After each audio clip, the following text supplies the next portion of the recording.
안녕하십니까. 자비도량 주진우입니다. 계속해서 보겠습니다.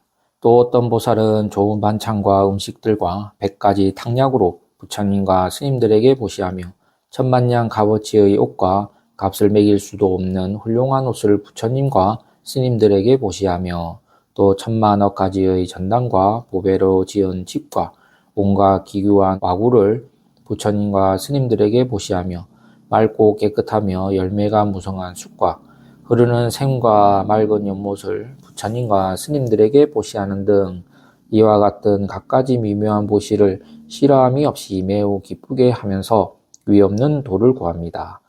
혹 어떤 보살은 정멸의 법을 설하여 갖가지 가르침으로 수없는 중생을 교화하며 또 어떤 보살은 모든 법의 성품은 두 모양이 없어서 마치 호공과 같음을 관하며 또 어떤 불자는 마음에 집착 없이 미묘한 지혜로 위없는 도를 구하는 것을 보았습니다.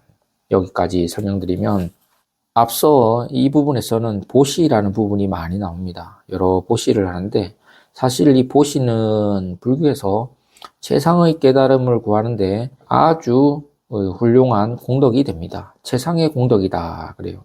보시는 바로 깨달음을 구하는데 최고의 공덕이 된다. 이렇게 설명을 할 수 있습니다. 그리고 중간에 보시면 법의 성품, 법성 이런 말이 나오는데 이 법성은 뭐냐 하면 모든 존재의 차별이 있지 않습니까? 모양도 다르고 생김새도 다르고 생각도 다 다른데 모든 존재의 차별을 다 초월해서 진실하고 절대적인 이 본성을 말합니다. 이 진리, 그거를 말하죠. 그리고 미묘한 지혜는 이제 반야인데 이 집착함이 없이 깨끗한 마음으로 아주 깊고 미묘한 지혜를 말합니다. 그래서 여기서 어떤 보살은 정멸의 법을 설한다. 정멸법이라는 말이 나옵니다. 정멸법이 뭐냐 하면 모든 법이 공한 모습을 말합니다. 정멸법이 뭐냐? 바로 제법공상을 말한다. 제법공상은 뭡니까? 제법의 모든 모양은 바로 불생불멸, 불구부정, 부중불감 이렇게 반야신경에 나와 있지 않습니까? 하지만 이 중생은 모든 존재를 생멸법으로 잘못 알고 있습니다. 하지만 이 깨달음, 즉 불도를 구하는 불자나 보살이나 부처는 모든 법은 바로 정멸법이다. 즉 불생불멸이다. 이거를 알고 있는 거죠. 그 다음에 갖가지 가르침으로 수없이 중생을 교화한다. 그래서 여기서 불보살은 여러 가지 방법을, 여러 가지 교화로서 중생들로 하여금 생사해탈을 하게 한다.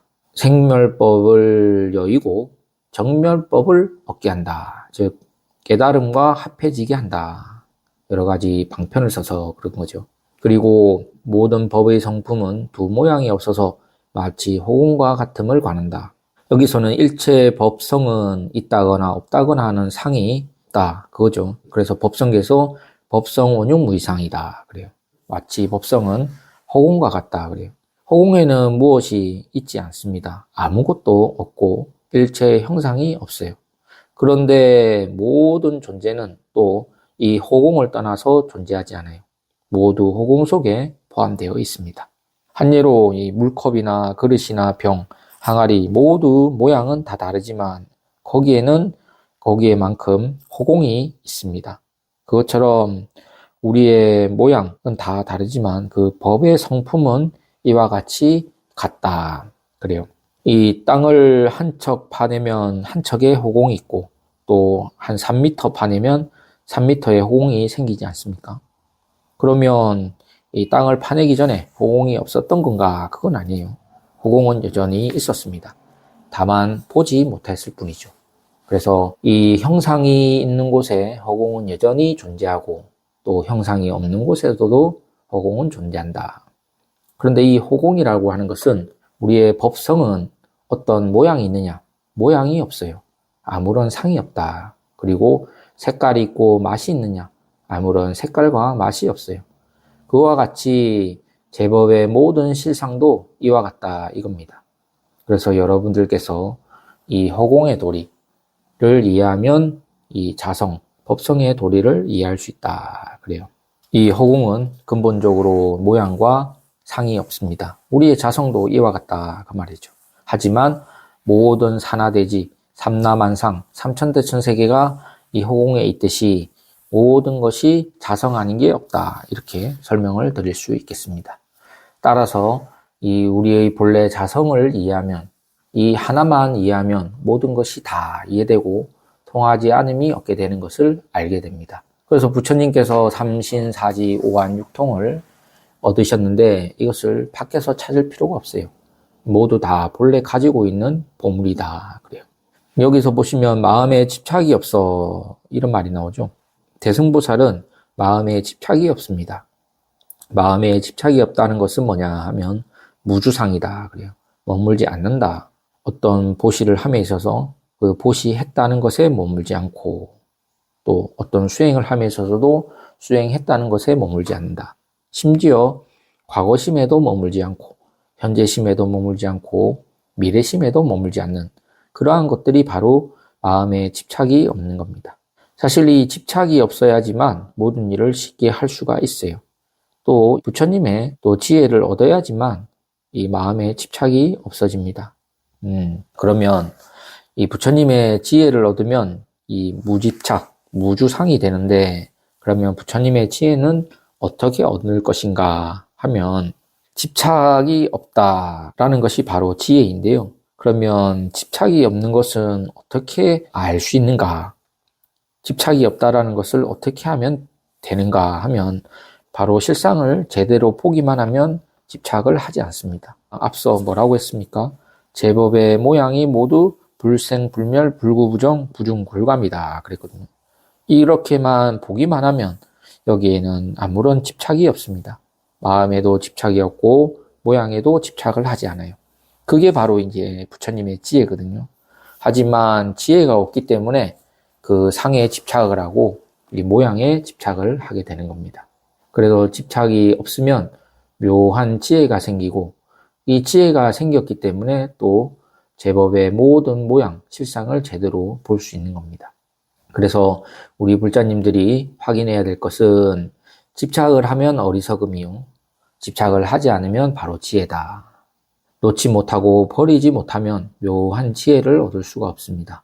다만 놓고 버릴 수 있어야지만 묘한 지혜가 드러난다. 그래요. 계속해서 보면 문수사리여 또 어떤 보살은 부처님 열반하신 후에 사리에 공양을 하며 또 어떤 불자들은 항아의 모래수와 같이 무수한 탐묘를 만들어 국토를 아름답게 꾸미니 높고 묘한 보배탑의 높이가 5천유순이며 가로 세로는 똑같이 2천유순인데 하나하나의 탑마다 청기의 깃발이 꽂혀 휘날리고 진주로 된 교로만이 쳐졌으며 보배방울이 부드럽게 울리니 모든 천인과 용과 귀신과 사람 아닌 것들이 향과 꽃과 음악으로 항상 공양하는 것을 보았습니다.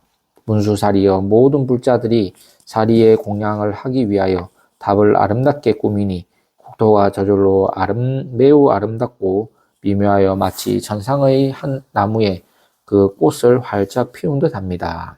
여기 부처님이 열반하신 후에 사리에 공양을 하며 이 사리는 영골이라고 합니다. 또 경골이다 그러는데 이 사리는 부처님의 진신을 대표하는 겁니다. 부처님의 몸을 다비한 후에 나온 것이 바로 사리지 않습니까? 그래서 우리 불자님들은 부처님 사리에 공양하는 것이 또한 부처님께 공양하는 것과 같습니다. 그래서 발심을 내고 한 점에 오염된 마음 없이 아주 청정한 마음으로 이 사리에 공양하는 것이 바로 부처님께 공양하는 것과 같다. 이렇게 보면 되죠. 그리고 법보에 공양하는 것 또한 부처님께 공양하는 것이고 또 승보에 공양하는 것이 곧 부처님께 공양하는 것과 같습니다. 염심이라는 말이 있어요. 오염된 마음. 이 오염된 마음이 뭐냐 하면 여러분들이 어떤 보시라든지 공양을 할 때, 즉 부처님께 공양을 하거나 보시를 할 때 바라고 구하는 마음이 서서는 안 된다. 유주상 보시, 무주상이 아니라 유주상, 이 머무는 보시입니다. 다른 말로 취구심, 구하는 마음이 있으면 그게 이 불교에서는 오염된 마음이다. 그래요. 바라고 구하는 마음으로 삼보에 공양하는 것은 진정한 청정심이 아니다. 삼보에 공양을 하려면 반드시 청정심으로 공양을 해야 됩니다. 그 다음에 보시면 부처님이 한 줄기 광명을 놓으시니 저희 모두가 이 나라의 가지가지 훌륭한 모습을 보게 되므로 부처님들의 신동력과 지혜는 이유하여 한 줄기 맑은 빛을 놓으시어 한량없는 세계를 비추시니 저희들이 이를 보고 참으로 일찍이 느끼지 못한 기쁨과 놀라움을 얻게 되었습니다. 불자이신 문수보살이여 원하옵건대 저희들의 의심을 풀어주십시오. 사부대중이 기쁜 마음으로 인자와 저를 우러러보고 있습니다. 세존께서 어인용고로 이 광명을 놓으셨습니까? 불자께서 바로 대답하시어 의문을 풀어주시고 기쁘게 하여 주십시오.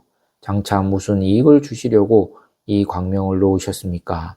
도량에서 얻으신 미묘한 법을 설하시려는 것입니까?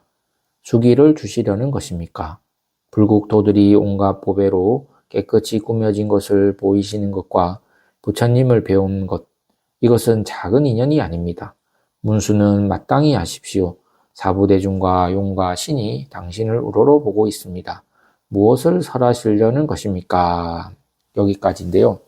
여기까지가 이제 앞서 설명한 부처님 백호상에서 광명이 나와서 온갖 보배로 깨끗해진 불국토도 보이고 부처님께서 설법하시는 것도 보이고 이러한 여러 가지 작은 인연들이 아닌 큰 인연들을 보이시는데 이러한 상서들이 왜 일어났는지를 이제 문수보살께 질문을 하고 그 질문의 답을 이제 요청하는 겁니다. 그래서 무엇을 설하시려고 이러한 상서가 나타나십니까? 라는 부분까지입니다. 그러면 오늘 본문은 여기까지 하고 다음 시간에 문수보살님의 답변이 나옵니다. 이 부분에 대해서 말씀드리겠습니다. 감사합니다.